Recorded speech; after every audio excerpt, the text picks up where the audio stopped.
Hey everyone, Tony here. Hope you're doing well. It is Saturday, September 1st. Hope your weekend's going well. Not too many news items to report on today, but we are seeing some really great movements in the crypto market. We've obviously started to see a pump earlier this week where we saw prices going back up, Bitcoin over 7,000 and so forth, which is a great sign. But like I said, I wanted to let this play out because it could be a bull trap. And it's good to see the way the market's moving over the weekend. Usually on the weekends, there's not much happening, right? But right now, Bitcoin is over. It crossed over, I think, earlier today, 7,200, which is a great sign. Ethereum went over 300. There's a bit of a pullback here, but from a 24-hour volume perspective, things are up. However, I still want to let this play out further because we know there's manipulation in the market. On the weekends, for the most part, people are not really trading, but a lot of the whales, a lot of the big trading institutions use a lot of software and bots that automatically do, like they may buy things or they may sell things automatically. There are rules set into place. So using algorithms and so forth. So I don't like to jump the gun and say, well, this is a start of a bull run, but it is a good sign. But let's let it play out because, like I said, there's manipulation in this market. But we know that September going into October, November, I personally believe in October we'll probably see a bull run. We know the SEC, there's a lot of things happening this fall. First being September 25th, a congressman, I forgot his name, but I reported on this.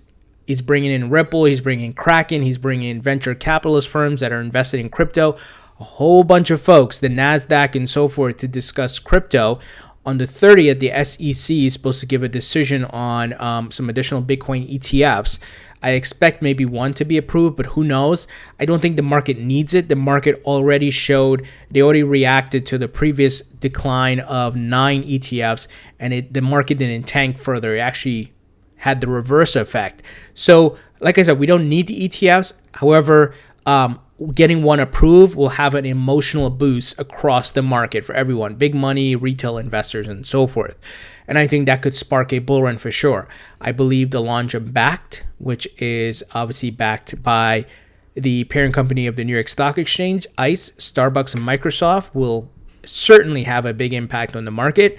I believe Ripple going live with its xRapid product and having some banks and payment service providers go live with it will have an impact as well because it will show real world utility with their products, and as well as it's going to be good for the market. So, and then we could also get some surprise news, just like we saw the Yahoo Finance news, where they started giving you the ability to buy and sell crypto, and who knows. Morgan Stanley, Goldman Sachs could launch their crypto trading services. Something else could happen. Things are in the works. We've been looking at a lot of facts, right? A lot of different things. The NASDAQ talking about listing crypto in 2019. So there's a lot of things in the works, guys. And we got to watch the market. I think it's September. I think now's the time to start watching the market closely because we'll probably see some movements like we're already starting to see. So let's let it play out. Fingers crossed. I would love for this to be the start of a bull run. If it is, it's going great so far. It's kind of a slow, steady growth with minor corrections along the way. I think that's more healthy than an overnight, Bitcoin jumps to 10,000 type thing. We don't want that. We want slow, steady growth. This one you have sustainability, and the corrections are not so, crazy where it's like corrects by 10% or 20%, right?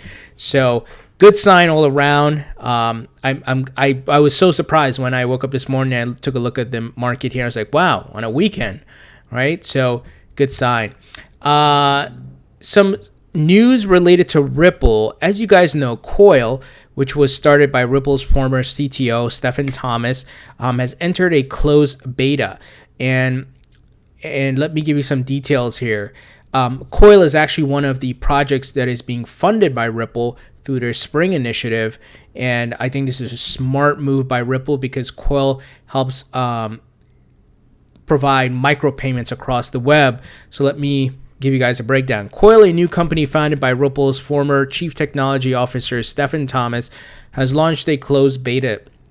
The project, which aims to allow web content creators to better monetize their work, was announced in May when Thomas departed Ripple. In an interview, Thomas detailed a closed beta describing the initiative as a way to level the playing field for content creators. So this is really almost competing with the basic attention token, BAT. But obviously using XRP, which is a vastly superior crypto from a speed, transaction, scalability standpoint, the low cost, it's a smart move. And I think Ripple did this on purpose, branching off and having Coil start up.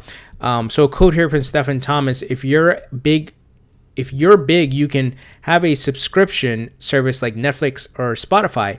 If you're big, you can collect enough data about people to make a lot of money with ads like Facebook or Google. He said, going on to add, if you're small, it's actually very hard now to make money on the web. Coil has not announced the beta publicly. Thomas said, though, it has begun inviting certain select parties. Those interested can sign up here. Thus far, a few websites have joined the platform. He continued, noting that we did some passive integrations with some sites like Wikipedia, YouTube, and Twitch. So great sign that things are moving ahead here, and I think will only benefit XRP holders and Ripple as a whole. So when you think about the growth of micropayments across the web, and this how Coil works and with the integration of browsers and sites and so forth. So curious to see how this plays out, but it's definitely a great sign to see the progress. Like I said, it will benefit XRP holders because, like I said, they're going to look to use XRP in those micropayments, and Ripple is infusing XRP into that Coil ecosystem. Now some news. You guys saw I reported on this where IBM and Stellar, we know about their partnership, has launched a new cross-border payment offering. So the debate has been going on, is this competition for Ripple's xRapid? And yes, it is. But it's not a major competitor because they're not. Put it this way, Ripple has what IBM and Stellar is doing right now. Ripple has already gone through that phase, and they've actually perfected their product, right? They've gone through their trial and testing. They've already with their digital asset XRP, they've already established themselves as to what it can do, the benefits. They've already gone through piloting with MoneyGram, Western Union, and a ton of other companies. You guys have seen this, and like Mercury FX and so forth, who have come back and said, hey, we saw savings up to 70%, right? So IBM Stellar is way behind. Ripple's xRapid is way ahead. And I'm not making this up. You guys can read the facts, the reports. IBM Stellar is now launching. Its xRapid's already been in beta testing and is going to go into production later this year. And some folks in the XRP community even shed some light on this. So, for example, it only looks, and they're talking about the IBM Stellar product here, it only looks like they copied xRapid, except they didn't. What they copied is an older 2014 to 2015 strategy where Ripple tried to get everyone to issue their digital assets on the XRP ledger. They want to exchange to happen on Stellar protocol using stablecoin /CBDC /anything one. So they're actually not going to be using XLM. Now, you guys have seen my portfolio. I am most bullish on Ripple XRP, but I also hold Stellar Lumens. But the IBM Stellar product here for cross borders is actually not going to be using XLM versus Ripple, which is going to be using XRP, which, as you guys know, announced partnerships with exchanges that are going to provide liquidity in those high volume remittance markets, right? Bitso. Obviously, we have Bittrex in the United States, and I forgot the other one. It's escaping. Then the other name is escaping me there. But you guys know what I'm talking about. We covered this in detail. So Ripple, light years ahead. If I was to do an analogy, I would put Ripple as Google and Stellar IBM as Yahoo. They both exist, competition in the market, but one is vastly superior. One has the larger market share. One is almost irrelevant, so to speak. Now, I'm not anti Stellar. I hold Stellar. I actually want XLM to do well because I'm here to make money. But when I look at facts, when I line everything up, right, when I look at apples to apples here, Stellar Lumens and IBM do not measure up. When you look at the amount of banks that Ripple has announced, and some they haven't already, we've heard that from Ripple employees, they're working with 40 to 50 central banks across the globe. We've heard about all the partnerships in India, in the Middle East, in Japan, right? They're working with that 60 bank consortium. Ripple is way ahead. And obviously you have the big names: American Express partnership, MoneyGram, Western Union, Santander Bank, Bank of America. The list goes on. I don't think I need to tell you guys this. The facts are out there. Just go to Ripple's website and read through all the material they put out there, guys. They have the brand name banks. They have the brand name money transfer companies. Already, those folks have gone through piloting, and Brad Garlinghouse has been on the record. Major banks going live this year, dozens next year. We know what's coming. The pieces are already put into place for Ripple, so to speak. He even said, Brad Garlinghouse, Q3, which we're in right now, will be a record where institutions will be purchasing XRP and holding XRP. So like I said, I'm not worried about this at all. Obviously, here AMB Crypto put together an article giving a breakdown. So let me just give you guys some details. So just so you know, I'm not trying to breeze over this. IBM announced earlier today that they will be launching a new service for cross-border payments known as WhirlWire. So that's the name of it. However, that has got the cryptocurrency space aflame, is that it utilizes the Stellar protocol, thus pointing to a huge use case for the network. But it's not using XLM, the actual token, just so you guys are aware of that. On the official website for the product, they stated, using blockchain technology and their Stellar protocol, IBM Blockchain WhirlWire makes it possible for financial institutions to clear and settle cross-border payments in seconds. Moreover, they spoke about how WhirlWire works, with a description stating that two financial institutions would agree to use a bridge asset between two fiat currencies. The asset could be a stablecoin, a central bank digital asset, or other digital asset. So obviously here, they're not specifying that Stellar Lumens XLM is going to be used.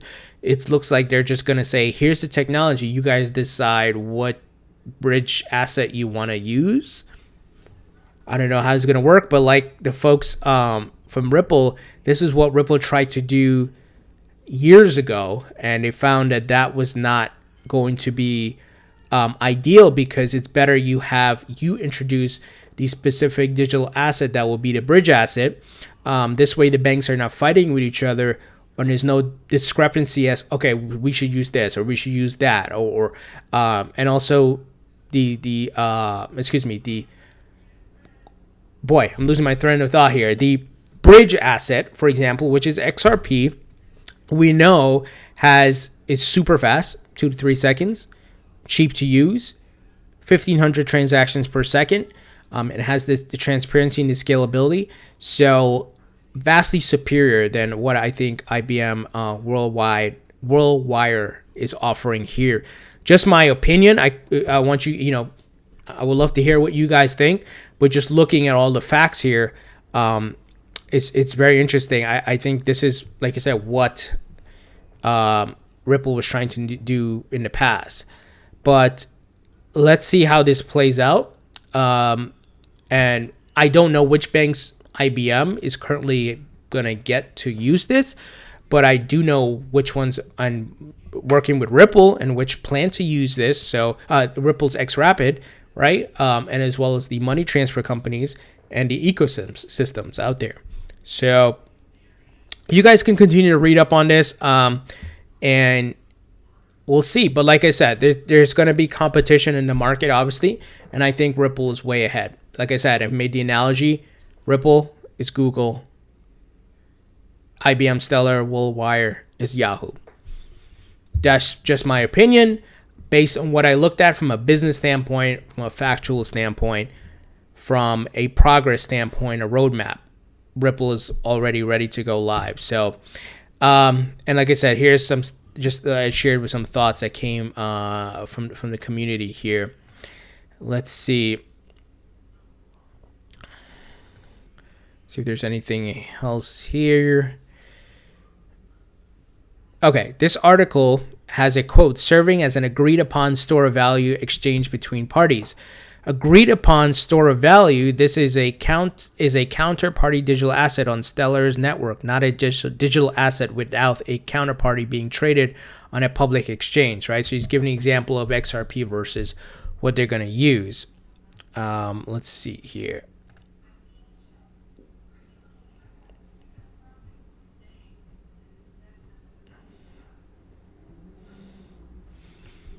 Okay, but I think just here, the big call out, guys, this is what Ripple was trying to do in 2014, 2015 strategy, but they obviously saw that that was going to have issues and they improved upon it. And now they have obviously folks lined up to go into production. So good sign. Like I said, I'm not against Stellar. So I know people get very emotional about their tokens and whatever, right? They have a religious following for a specific token or whatever. I'm just here to make money, and that's why I have both Ripple, obviously more on Ripple because looking at the facts, looking at the progress, looking at what's going on, I have more confidence in Ripple and XRP and Stellar Lumens. I still have it in my portfolio, so if both of them moon, I'm great with that. I'll make money off of both, probably more, obviously more off of Ripple. So anyway, guys, that's just my thoughts. There's going to be competition in any market, right? So keep that in mind. It's not that one's going to kill the other.